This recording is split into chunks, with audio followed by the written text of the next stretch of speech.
It looks likely that Piñata Puppy World's release date is going to be delayed. Earlier today, Real-Time Studio released this video going over the problems they've been facing, why that is, and what they plan to do about it. But before we kick things off, make sure to leave a like if you find this video useful or informative, and subscribe for more Piñata Puppy World news, updates, and more. So will Piñata Puppy World be completed by their expected release date within Q4 2026? It's way too early to say for sure, but could very well be. Within this video, the team explains why the delays are occurring, but if you're like me and have an extremely limited understanding of game development, allow me to simplify it as best I can. Around the middle of 2024, Real-Time Studio started creating Piñata Puppy World in Unity, a very popular game development engine that is relatively easy to use and compatible for a large array of devices. They got the early concepts of the game figured out and shared it to all of us. But then came the first issue, lighting.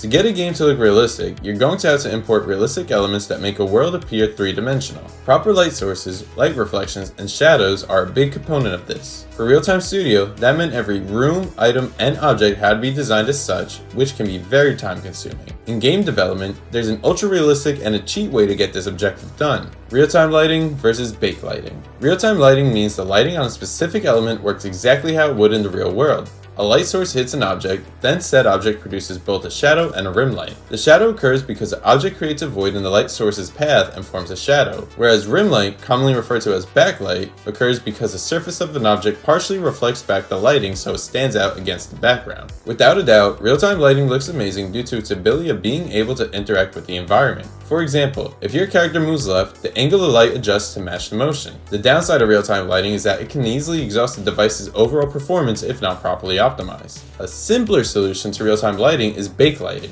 Bake lighting is a way better and less demanding process to light up a game, but is extremely time-consuming. Rather than having a light source that can interact with the environment and look ultra-realistic, programmers will instead paint or draw on the lighting on all the elements. Doing this prevents a drain on performance for a better optimized game, but means that somebody has to manually draw in all the lighting. It also means that the light source will not be interactable with the environment, so rather than the angle of light adjusting to match the motion of your character moving left, the angle of light will not change at all. Fast forward to the beginning of 2025. Real-Time Studio decided to take a chance and continue making Piñata Puppy World in another game engine, Unreal Engine, due to the limitations of Unity. Then around the middle of 2025, Real-Time Studio is loving Unreal Engine. Lighting is as painless as ever, saving the team a lot of time and energy. However, coding became the next obstacle. In case you didn't know, programming in Unity is a completely different beast compared to coding in Unreal Engine. As opposed to typing out your lines of code in Unity, Unreal Engine allows you to string code lines together called blueprinting. It works much like how you would hack the Weasel News signal box in that GTA Online Salvage Yard prep mission.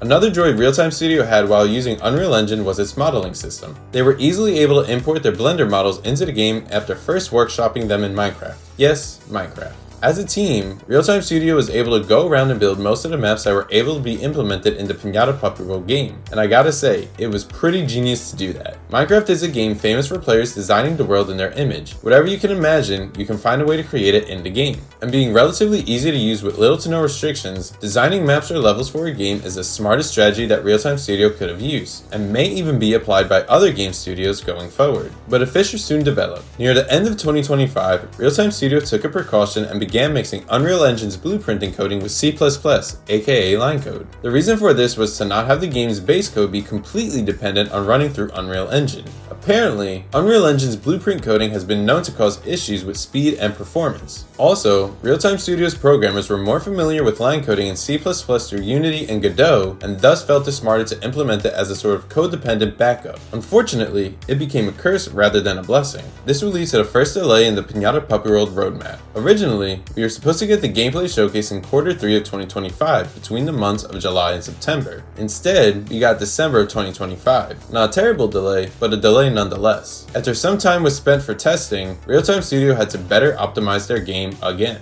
They did so using Unreal Engine software Nanite. Nanite is a program which is supposed to automatically manage a game's level of detail system to increase overall performance. Level of detail, or LOD, is a manually applied graphics technique which essentially decreases the level of detail displayed as an asset gets further away from a specific point. An even easier way to explain this is render distance. You wouldn't see certain details that are very far away, and by enabling this feature, you can increase performance within a game. It's important to note that the LOD system and the Nanite system work independently from each other. If you're designing a game in Unreal Engine, you have to use both features to properly optimize the graphics, not one or the other. For Real-Time Studio, they didn't know that initially. Being relatively new to Unreal Engine, they were under the assumption that the nanite system would completely do the work for them, only to find out later on that wasn't entirely true and will lead to serious complications. Another complication that arose in Piñata Puppy World's development was memory leaking. Memory leaking occurs when the device's RAM or random access memory temporarily loads assets but can't erase that data for new data. Being unable to do so results in a loss of frame rate as well as possibly crashing.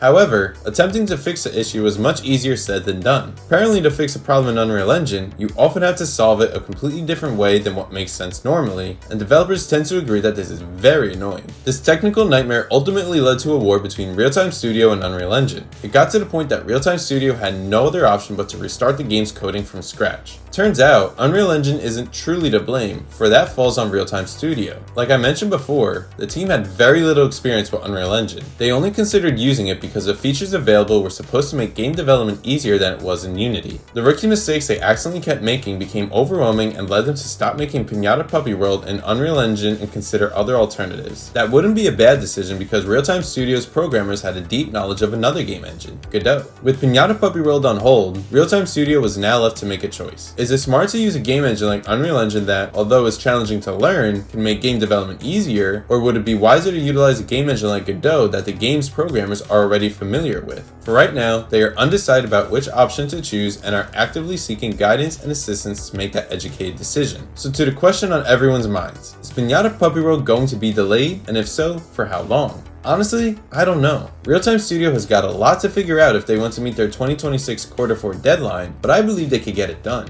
Although I am no program developer, I would strongly suggest to go with what you know. If Godot is what your team knows like the back of their hands, then power through with that. I get Unreal Engine is supposed to make game development as easy as possible, but the time it may take to fully understand it may delay your roadmap really far into the future, and that is a leading cause for the gaming community to lose interest in a game. But that's where we're going to leave it for this video. Do you think Piñata Puppy World will be delayed? Let me know down below in the comments section. Again, if you found this video useful or informative, hit the like button as well as subscribe for more Piñata Puppy World news, updates, and more. But with all that being said, hope you have a great rest of your day, and take care.